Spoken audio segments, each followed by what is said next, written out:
नमस्कार मित्रों, RJ education में आपका स्वागत है। दोस्तों, आज अपन बात करेंगे भारतीय संविधान के उद्देशिका के बारे में। सबसे पहले तो किसी भी अधिनियम की उद्देशिका है वो उसका सबसे इंपॉर्टेंट पार्ट होता है, क्योंकि संविधान के निर्माताओं के विचारों को जानने की जो कुंजी है वो उद्देशिका में ही निहित होती है। जवाहरलाल नेहरू के विचार जो थे वो उद्देशिका में निहित है, और हमारी जो उद्देशिका ली गई है वो ली गई है ऑस्ट्रेलिया के संविधान से प्रेरित है। अर्थात भारतीय संविधान की उद्देशिका है उस पर ऑस्ट्रेलिया संविधान से प्रेरित है। अब हम बात करेंगे कि उद्देशिका से प्रश्न किस प्रकार बनते हैं और कैसे कैसे प्रश्न आते हैं। तो सबसे पहले तो हमारे संविधान की जो उद्देशिका है ये हर गवर्नमेंट बुक के ऊपर छपी हुई थी, उसके बावजूद भी जो है ये याद नहीं थी। उसका कारण क्या है? तो इसमें सबसे पहले जो प्रश्न बनते हैं वो ये बनते हैं कि हमारी ये हम भारत के लोग, इससे क्या तात्पर्य है, ये क्या दर्शाता है? तो हम भारत के लोग से तात्पर्य है कि हमारे संविधान की समस्त जन शक्तियां भारतीय जनता में निहित है, अर्थात लोगों में ही हमारी समस्त शक्तियां जो है वो निहित है। दूसरा प्रश्न यह बनता है उद्देशिका में कि वर्तमान में उद्देशिका में अब तक कितने संशोधन किए गए? तो मित्रों, उद्देशिका में अभी तक केवल एक बार संशोधन किया गया है, और वो संशोधन क्या है? तो पहला जो संशोधन इसमें किया गया है और एक ही संशोधन किया गया है वो है 42वां संविधान संशोधन का पैरा फर्स्ट धारा 2, इसमें संशोधन किया गया। संशोधन क्या किया गया? समाजवादी पंथ निरपेक्ष शब्द जो है वो पैरा फर्स्ट में जोड़े गए, और अखंडता जो शब्द है वो पैरा 6 में जोड़ा गया। तो अभी तक केवल एक ही संशोधन किया गया है, वो किया गया है कि भारतीय इसमें 42वां संविधान संशोधन 1976 के द्वारा समाजवादी पंथ निरपेक्ष और अखंडता शब्द जोड़े गए। तो प्रश्न यह है कि कितने शब्द जोड़े गए? तो 3 शब्द इसमें जोड़े गए हैं। कौन कौन से? समाजवादी, पंथ निरपेक्ष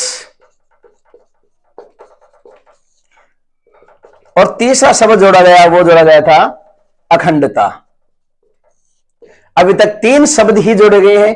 तो पहला प्रश्न तो यह बनता है कि उद्देशिका में अब तक कितने संविधान संशोधन किए गए? तो एक बार संशोधन किया गया है केवल। दूसरा प्रश्न बनता है कौन से शब्द जोड़े गए? तो 3 शब्द जोड़े गए। अब यहां से डीपली प्रश्न आता है कि कौन से पैरा में संशोधन किया गया? तो याद रखना, धारा 2 में संशोधन किया गया है और पैरा 1 और पैरा 6 में संशोधन किया गया है। पैरा 1 में 2 शब्द जोड़े गए हैं, समाजवादी पंथ निरपेक्षता, और पैरा 6 में एक शब्द जोड़ा गया है, वो जोड़ा गया है अखंडता। अब आगे जो प्रश्न बनते हैं इसमें वो बनते हैं कि संविधान की उद्देशिका में कितने प्रकार के न्याय की बात की गई है? तो देखिए, सामाजिक, आर्थिक और राजनीतिक न्याय। तो भारतीय संविधान की उद्देशिका में 3 प्रकार के न्याय की बात की गई है। प्रश्न के ऑप्शन में आते हैं सामाजिक, आर्थिक, धार्मिक, अन्य। तो हमें याद रखना केवल 3 प्रकार का न्याय है, सामाजिक, आर्थिक और राजनीतिक न्याय। फिर अगला जो प्रश्न बनता है वो बनता है कितनी प्रकार की स्वतंत्रता की बात की गई है? तो देखिए, विचार, अभिव्यक्ति, विश्वास, धैर्य और धर्म और उपासना की स्वतंत्रता, अर्थात 5 प्रकार की स्वतंत्रता की बात की गई है, और 3 प्रकार की न्याय की बात की गई है, और 5 प्रकार की स्वतंत्रता की बात की। अब इसमें प्रश्न आता है कि निम्न में से उद्देशिका में कौन सी स्वतंत्रता निहित नहीं है? तो याद रखना 5 स्वतंत्रता, विचार, अभिव्यक्ति, विश्वास, धर्म और उपासना, इसके अलावा नहीं होगा। तो 5 प्रकार की स्वतंत्रता की बात की गई है। अगला जो प्रश्न आता है वो आता है कि हमारी उद्देशिका में किस समता की बात की गई है? तो याद रखना इसमें प्रतिष्ठा और अवसर, प्रतिष्ठा और अवसर की समता, अर्थात प्रतिष्ठा और अवसर की समता की बात की गई है। उद्देशिका में से प्रश्न निश्चित आता है, जो प्रश्न आते हैं हम उनकी क्रम से व्याख्या कर रहे हैं।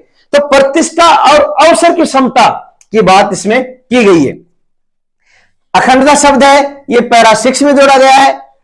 फिर 26 नवंबर 1949 को एतत द्वारा, एतत का मतलब जो संविधान सभा थी जिन्होंने संविधान बनाया, उस समिति के द्वारा इसको अंगीकृत किया गया, अधिनियमित किया गया और आत्मार्पित करते हैं।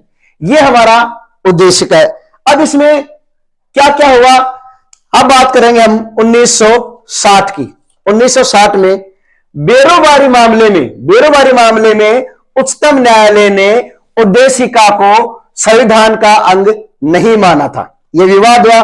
तत्पश्चात 1973 में केशवानंद भारती मामले में उच्चतम न्यायालय ने अपना निर्णय बदला और इसे संविधान का एक अभिन्न अंग माना, संविधान का एक अभिन्न अंग माना। अब सुप्रीम कोर्ट ने यह आदेश दिया या ये फैसला किया कि भाई इसकी मूल ढांचे में परिवर्तन नहीं कर सकते, बाकी इसमें संशोधन कर सकते हैं। तो उद्देशिका में एक बार ही संशोधन हुआ है, वो हुआ 42वां संशोधन 1976 में। क्या जोड़ा गया, पैरा फर्स्ट में जोड़ा गया समाजवादी पंथ निरपेक्षता और पैरा 6 में जोड़ा गया अखंडता शब्द।